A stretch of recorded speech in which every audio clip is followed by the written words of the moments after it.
Сосногорске продолжается благоустройство контейнерных площадок. Поэтапная работа началась в прошлом году. Этим летом управление ЖКХ в рамках плана мероприятий по ремонту площадок для сбора ТКО, расположенных на муниципальной территории, отремонтировало еще 5 контейнерных площадок. На Ленина 19, Зои Космодемьянской 3 и 15, Первомайской 8 и Гайдара 10. В соответствии с техническим заданием муниципального контракта на выполнение ремонтных работ контейнерных площадок были произведены работы: установка основания бетонной плиты, изготовление и монтаж металлического каркаса площадки, установка стен из оцинкованного профнастила зеленого цвета. Специалисты управления ЖКХ напоминают о том, что контроль за чистотой на контейнерных площадках – это зона ответственности собственников. Там, где есть управляющая компания, вопрос снимается автоматически. Именно управляющая организация организует работы по подбору мусора. А вот на площадках, установленных возле домов без управления, собственникам необходимо организоваться. Иначе мусор, выпавший при погрузке в мусоровоз, так и останется лежать на земле. В городе проводится и работа по оптимизации схемы складирования отходов. Одна из проблемных площадок по улице Восточной убрана по предписанию Комиссии по безопасности дорожного движения. Напомним, эта контейнерная площадка не раз становилась героем сводки происшествий в городе. По словам специалистов, погрузка-выгрузка мусора на проезжей части нередко приводила к заторам на этом участке дороги. Последней каплей стало ДТП с участием несовершеннолетнего. Этим летом мальчик, выносивший мусор на эту площадку, был сбит машиной. Сейчас здоровью пострадавшего ничто не угрожает. Но по общему решению Комиссии по безопасности дорожного движения опасную площадку убрали.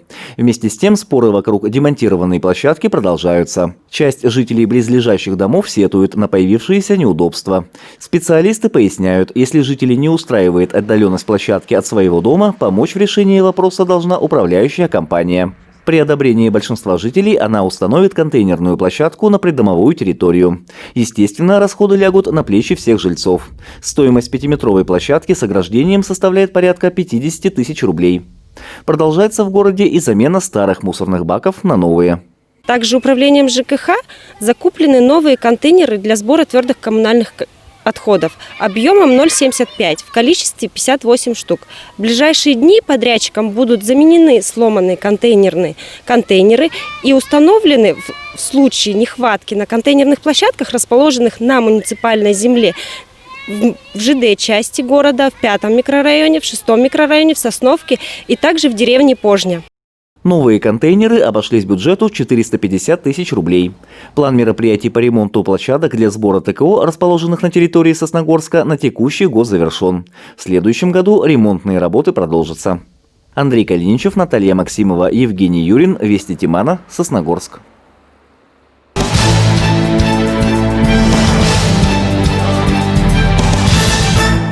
В этом году 2 народных проекта в сфере образования реализуются в детских садах Сосногорска. Проект «Студия «Море творчества» позволил создать в детском саду номер 14 современную творческую студию, которая предназначена для коллективных занятий. Один кабинет был выделен под акваанимацию, второй – под интерактивную песочницу.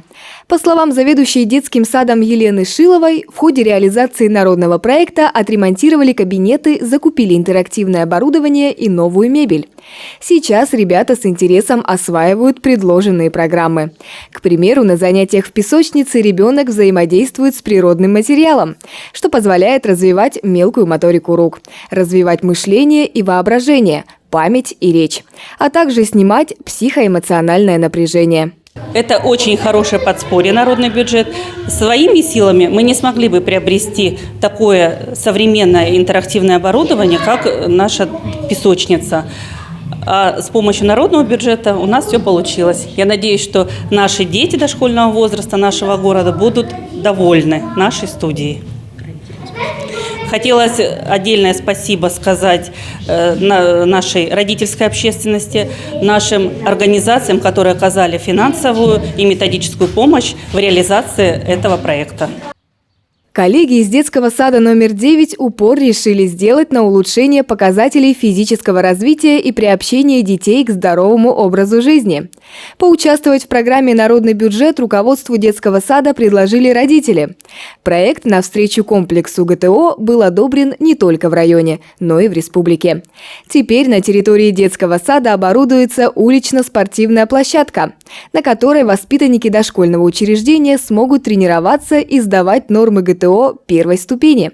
Она будет включать в себя все необходимые элементы для прохождения основных видов испытаний детьми в возрасте от 6 до 8 лет. Это очень хороший проект, потому что мы пополняем материально-техническую базу, и плюс мы еще помогаем детям развиваться физически, спортивно, но опять же выявлять талантливых детей. Мы благодарны родителям, которые помогли нам поучаствовать в народном бюджете.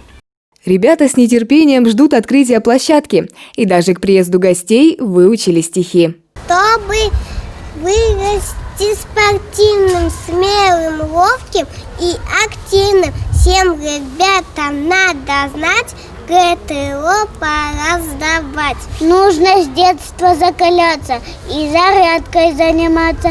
В жизни будет пусть всегда солнце, воздух и вода. Приходите на часок, на спортивный городок. Упражнения с друзьями выполняйте вместе с нами. В планах педагогов продолжить участие в программе «Народный бюджет». На очереди модернизация уличных игровых площадок для детей, потому что территория вокруг образовательного учреждения – это лицо детского сада. Влада Гришаева, Наталья Максимова и Евгений Юрин. Вести Тимана, Сосногорск.